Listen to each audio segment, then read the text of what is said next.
just had a part-time job and your spouse is a significantly higher earner, it makes sense to collect off those benefits. You can absolutely do that. You can collect your benefits early, then you can, and let's say your spouse collects down the road, then you can get what they call a spousal adjustment.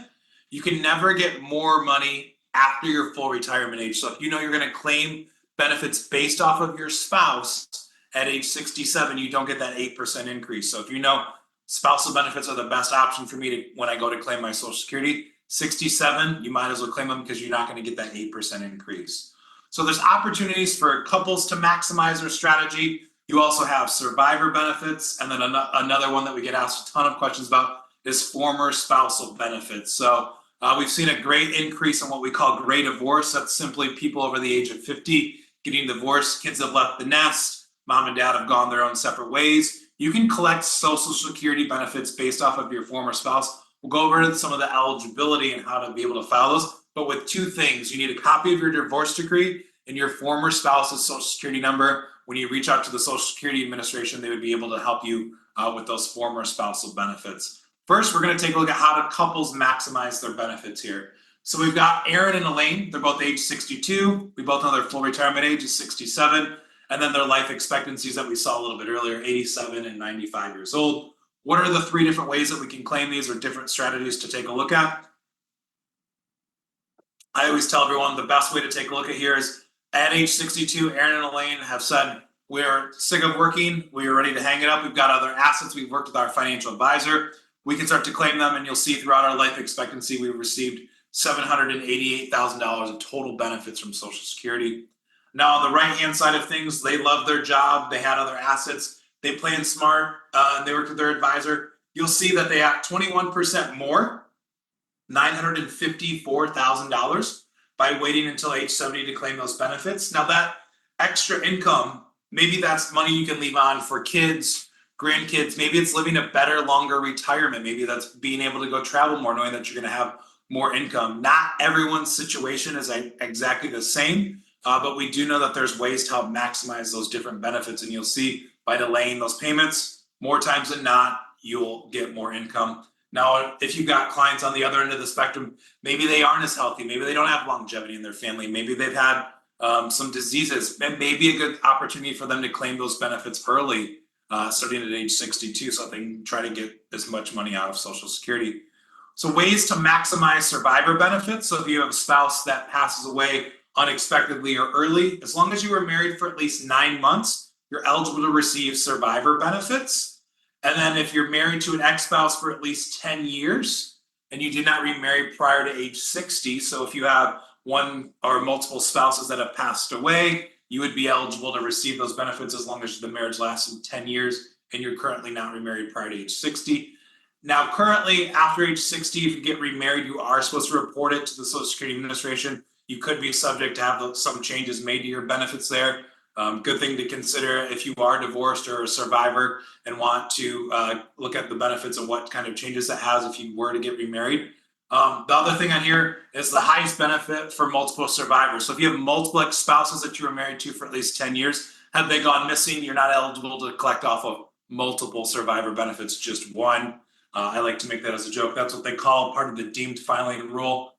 And then you can also receive benefits off of a survivor benefit without reducing your own individual benefits. So that's another thing to consider, is if you have a spouse that predeceased, what does it do to your benefits on the road? You can still collect those spousal benefits and then down the road change those to your own individual benefits. To maximizing divorce spousal benefits here, there was a late night talk show host in the 60s, 70s, and 80s, Johnny Carson. Johnny was married 4 times, and 3 out of Johnny's 4 wives would have been eligible to receive Social Security benefits, either former spousal benefits or survivor benefits. The first 2 marriages lasted at least 10 years. The third marriage only lasted 9 years, and then the fourth one died while they were passed away while they were married. So the 2 former spouses got divorce benefits, and then the fourth wife was able to receive survivor benefits. So as long as the marriage lasted at least 10 years, the couple's been divorced for at least 2, and that the ex-spouse is currently unmarried. Again, that could be a change if you were to get remarried on claiming those divorce benefits. And then divorce survivor benefits look pretty identical. the ex-spouse was entitled to receive Social Security or disability at the time of death, the marriage lasted again at least 10 years, and that you did not remarry prior to age 60. So again, things to consider on marriages and remarriages. All in all, what does this go to say? Take stock of your funding sources. We find that when advisors use planning, use Social Security, use annuities and pension, things that are guaranteed for income to cover the non-negotiables, those essential spendings, your food, your household, your utilities and groceries.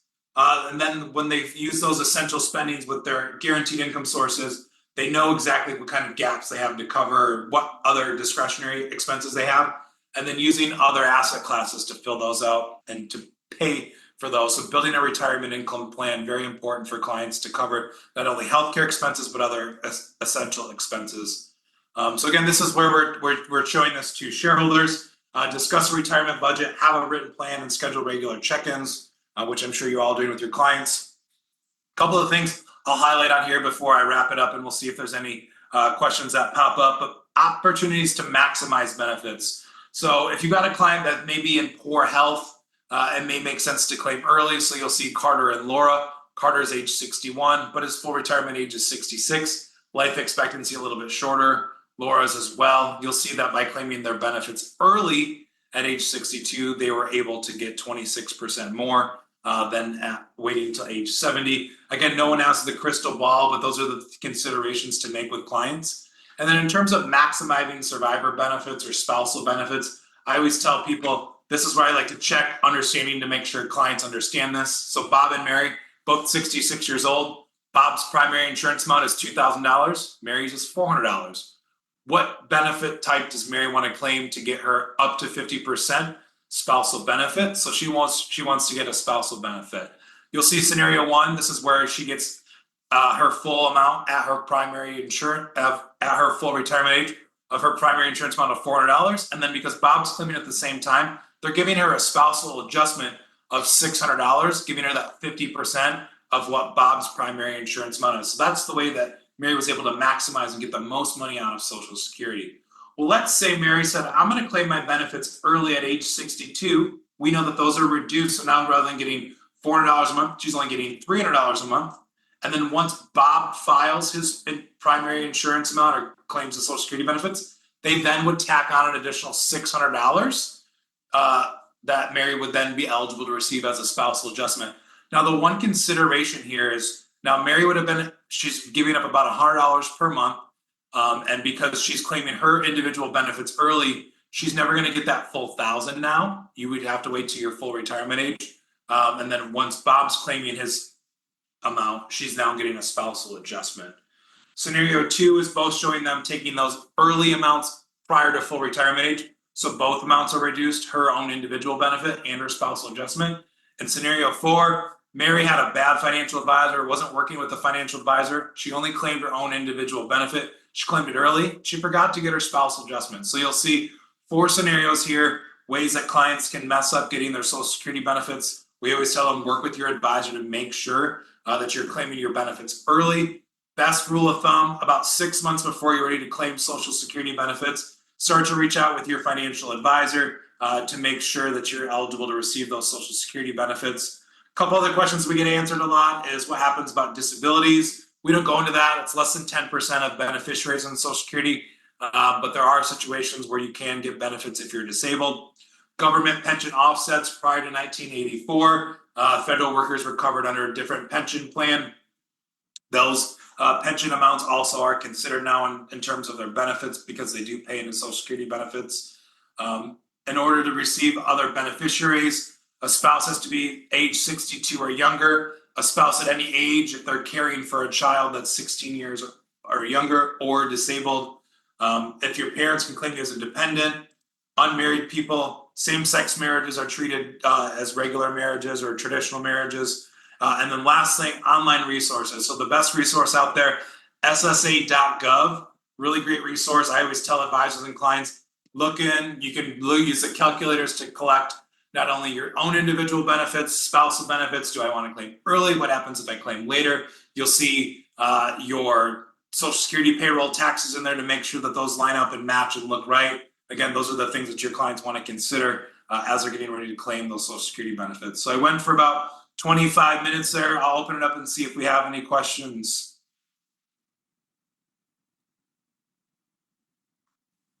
If anybody has any questions, just feel free to put it into the chat, or you can email myself or Josh Bennett one off, and we can get in touch with Josh to have any of the questions addressed. Josh Bennett wasn't able to be on today's call. He'll be back on our next session next month. But Josh, excellent presentation. I mean, my first takeaway is I need to go back and do some homework on Social Security.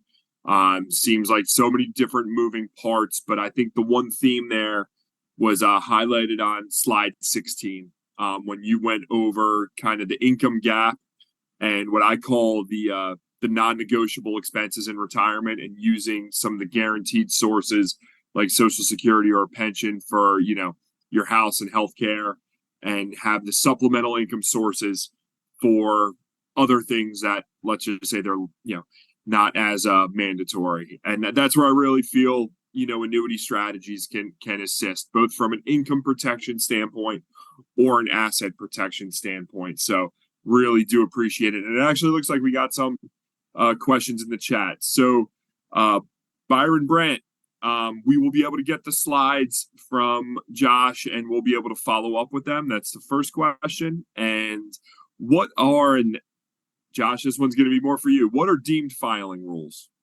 Yeah, so deemed filing rules essentially is how the Social Security Administration looks at the timing of benefits, essentially. So you can't have multiple ex-spouses that you're claiming benefits for. There also used to be a thing called file and suspend, where you would claim individual benefits and then you'd change them later on down the road and get more money. Essentially, anyone that would be eligible for it has aged out now.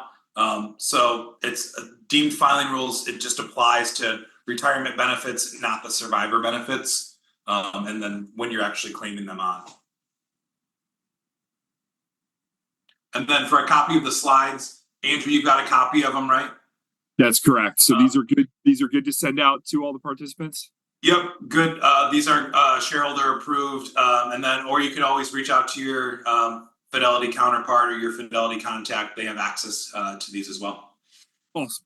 Awesome. Well, don't want to take up any more time. If there are any additional questions, feel free to reach out to myself or Josh Bennett. I'm just going to pull up our agenda for the next screen. So bear with me here. So we have, 5 more sessions left before the end of the year.